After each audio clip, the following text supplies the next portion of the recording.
It's television 87. Let's jump right into it.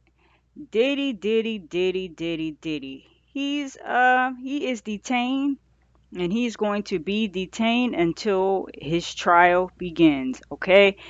If you guys have not heard this news, Diddy has been charged, officially charged with sex trafficking and racketeering.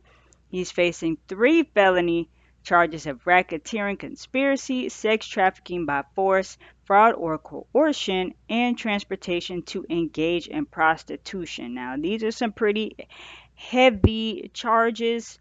Like I said, he tried to get out.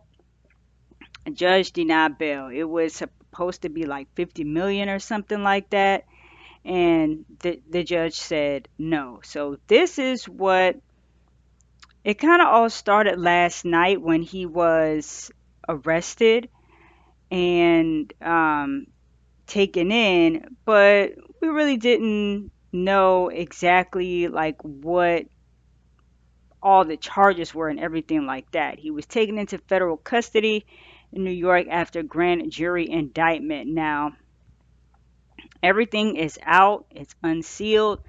So, little bits and pieces have been coming out over the past 24 hours. So, says Diddy and members of his enterprise have allegedly engaged in sex trafficking, forced labor, interstate transportation for purposes of prostitution, coercion, and enticement to engage in prostitution, narcotics offenses, kidnapping, arson, bribery, and obstruction of justice. Like, this is crazy.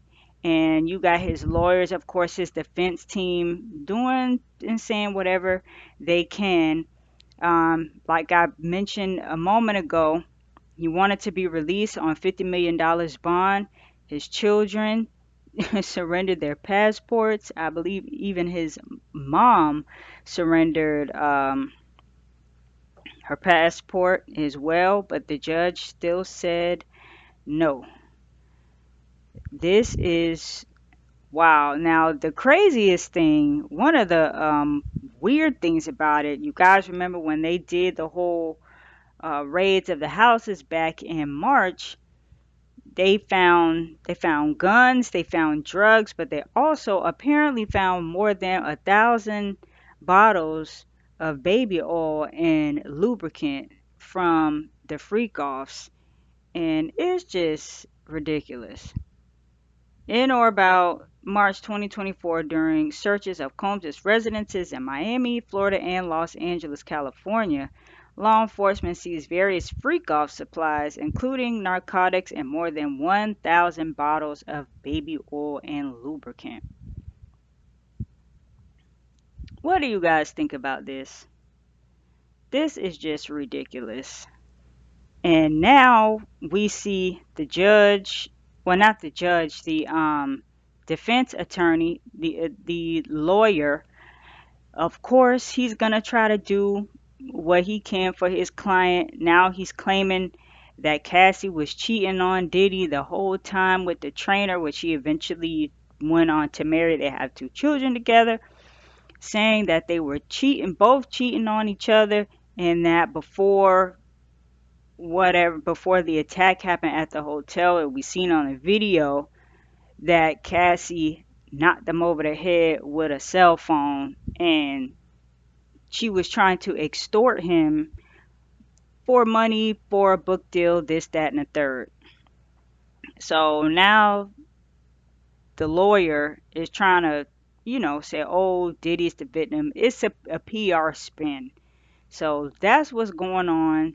Now, this was a couple hours ago. This was coming out.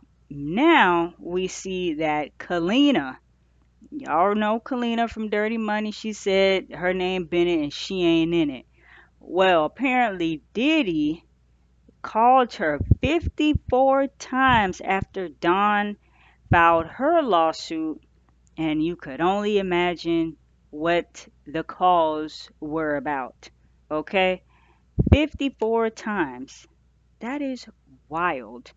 And you see, you know, it's just a mess. The calls all took place before Kalina made a statement on Instagram opposing things that Dawn mentioned in her lawsuit. She said she had never witnessed any illegal or abusive activity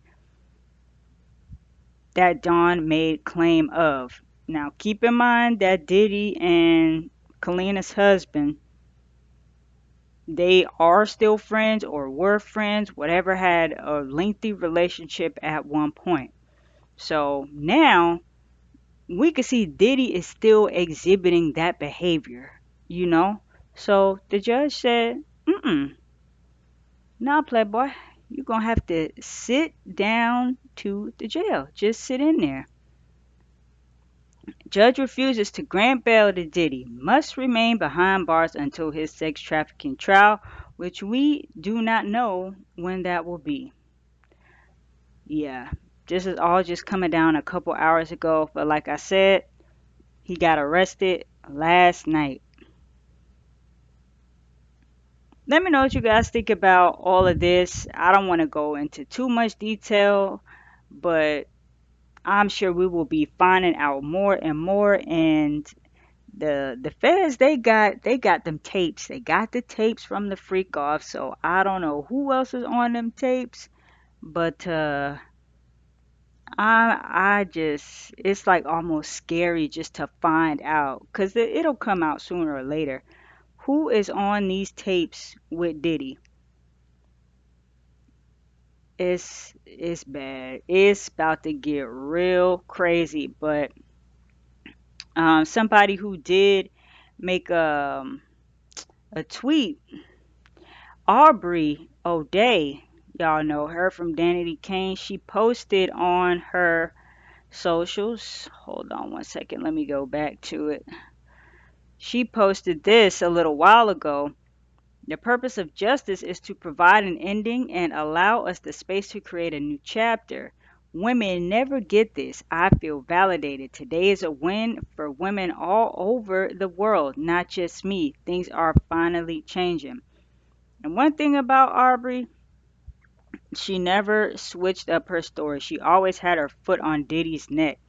And I know there was a point in time where it was like Aubrey would seem like Aubrey was the only one talking. So of course, oh, Aubrey don't know what she talking about. She crazy. She mad. She didn't make the group. Well, she got fired from the group on national TV. This, that, and the third. But we see here, she wasn't lying.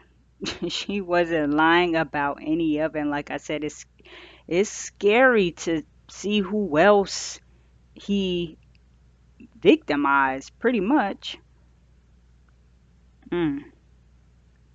I think I even saw somewhere too. Foxy Brown had posted something to her story, and she was like, "It's about to get real crazy." So I can only imagine what's coming down the pike. But let me know what you guys think about everything going on with Diddy. Thank y'all for watching Television 87. And if you want to check out another video, there's one right here for you guys. Catch y'all in the next one.